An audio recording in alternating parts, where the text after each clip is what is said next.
Hey, everybody. Welcome to the podcast here at Westview Church here in Boulder, Colorado. I'm Pastor Marty, and we're going to continue our episode number 5 of 6 here on Why Matthew. And today we're going to get into the Great Commission and the purpose of the church. Matthew does not end his gospel with comfort and a closure and a nice story. He ends his gospel with a commission and a sending, and he builds up to that. It's not an accidental thing. It's the whole point of how he builds his gospel is for the sending, actually.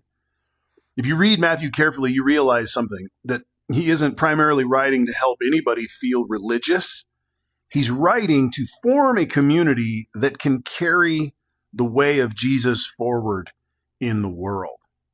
Just a quick remembrance, written probably just after the temple was destroyed, the Christian church already had probably the Gospel of Mark, maybe the Gospel of Luke as well, the writings of Paul, and it was trying to figure itself out, but the temple had been destroyed and the community was scattered, and Matthew puts this gospel out that brings the way of the gospel, the way of discipleship forward.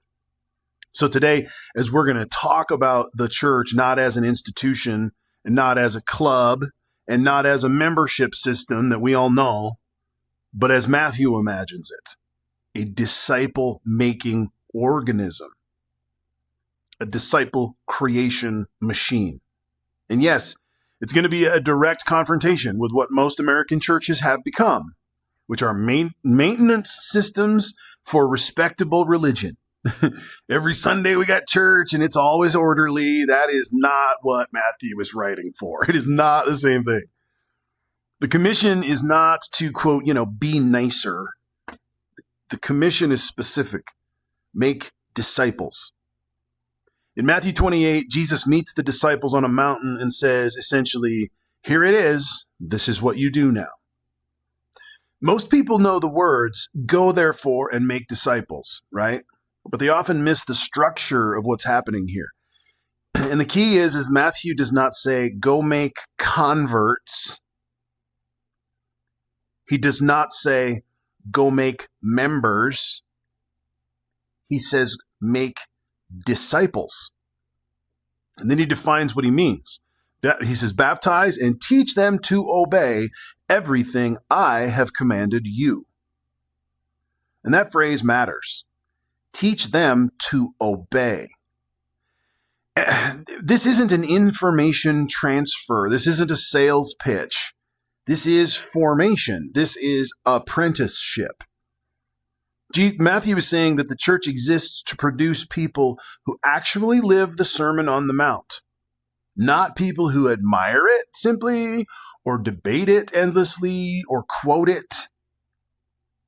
And if the church isn't doing that, Matthew would say that it has forgotten what it is. His version of church is discipleship community. The wild fact that tells you Matthew's priorities is that in the Gospels, Matthew is the one that uses the word the only of the 4 Gospels that uses the word that we translate as church, which is the Greek word ekklesia.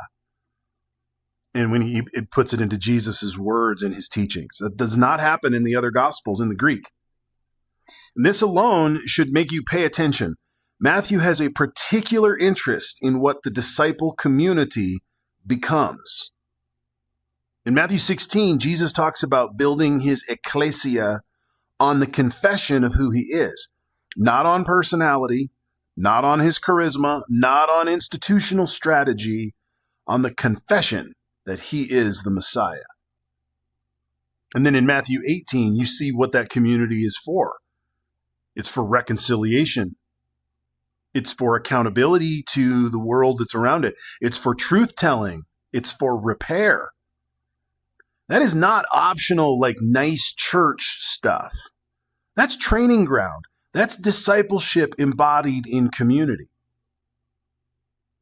If our churches looked like that, we would be having very difficult discussions about social justice in our time.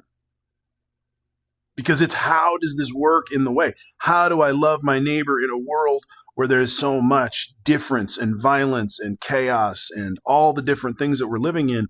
It was equally as crazy of a time when Matthew was written And Jesus is clear in Matthew that it is not about saving your religious institution, but instead walking the faith in a way that's going to produce others who walk the faith. It's a very different set of priorities. It'll change how you make your decisions. In Matthew, the church is not a building that hosts spiritual goods and services. It's a community where disciples are made and where disciples learn, and where disciples learn how to handle conflict, and how they learn how to do forgiveness, and how they learn what to do with power, and how they learn when they experience truth without becoming either too violent or fake in the process. The Great Commission is the capstone of the whole book. If you zoom out and look at Matthew, you realize that the whole book is structured to lead you into this commission. Matthew gives you the call immediately, follow me, and then the words immediately over and over again at the beginning of the gospel. The teaching in 5 through 7, the Sermon on the Mount, which is the core of what it is, not a conversation, not a discussion, but the actual laying out of what it is, what the way is. And then the practice and failure of few chapters of disciples misunderstanding and learning and trying and failing and watching Jesus form them so that we have a visual of what that looks like. And then the end of it, Matthew, the sending, is basically the training run for Matthew 28, where it's like, all right, now you go out and you go do this. This isn't for me to sit here and be the king. This is for the gospel to change the world. In Matthew 10, Jesus gives the disciples the authority and sends them out. He tells them to proclaim the kingdom and embody it, to heal, to restore, to bring peace, and to depend upon God. Matthew 10 is the rehearsal. Matthew 28 is the graduation. So when Jesus says go, it's not a new idea. It's the final shape of everything that came before it. I want to talk a little bit about why the maintenance church model that we've experienced today isn't the Matthew church, and what we might learn from that a little bit, because I think we need to say it plainly. In the American context, church has often become a religious maintenance machine. Keep the building, keep the programs, keep the people comfortable, keep the vibe stable. Matthew's gospel does not recognize that as the point. Matthew's Jesus doesn't form consumers. He forms disciples. And a disciple is a person whose life gets reorganized. And group or church stays reorganizing so that it can keep that priority. That's why the Sermon on the Mount is so disruptive. That's why Matthew is so intense about money and power and hypocrisy and enemies and truthfulness. That's why the church cannot keep being primarily about keeping middle-class life comfortable and respectable and have any longevity, because it's not doing the work of discipleship. It might be socially stable. It might be nice to have some nostalgia. It might be tradition as performance, as the calendar keeps moving on, but it's not Matthew's discipleship. It's got something missing. And the promise that makes mission possible, and this is where Matthew does something very brilliant.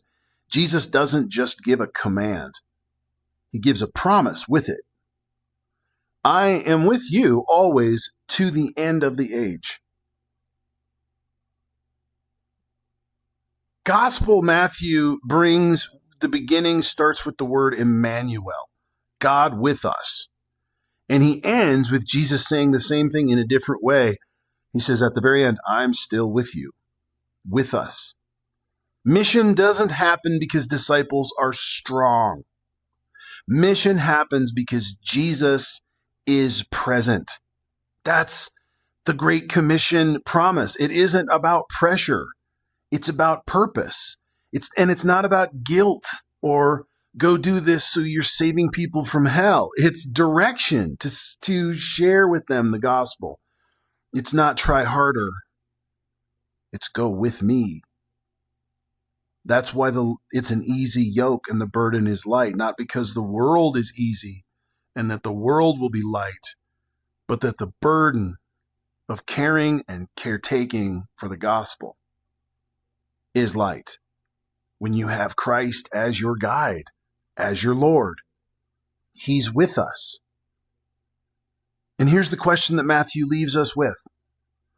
Are we building a church that maintains a religion primarily? Or are we building a community that makes disciples? And if we are, great. If we're not, what do we do to shift and change and make that a priority? Because Matthew is clear. The church exists to create disciples who learn obedience. Not obedience as moral perfection. Not obedience to be considered a good person, but obedience as apprenticeship to the way of Jesus. When Jesus says this, you do it. You don't blow it off. That kind of obedience. Next time, we're going to finish this whole series up. We're going to deal with why does Jesus call disciples before explaining anything, because that tactic is part of it, and I want to name that before we wrap this whole podcast up. This is episode 5 of the 6, Why Matthew, or Why Matthew. And today is that, the big question of the call of the church, and I thank you for listening to this and processing this and hearing these words, hopefully in growth and in efficaciousness of your faith. Blessings to you. Have a great day. See you next time here at Westview Church Podcasts. Have a great day, everybody. Bye.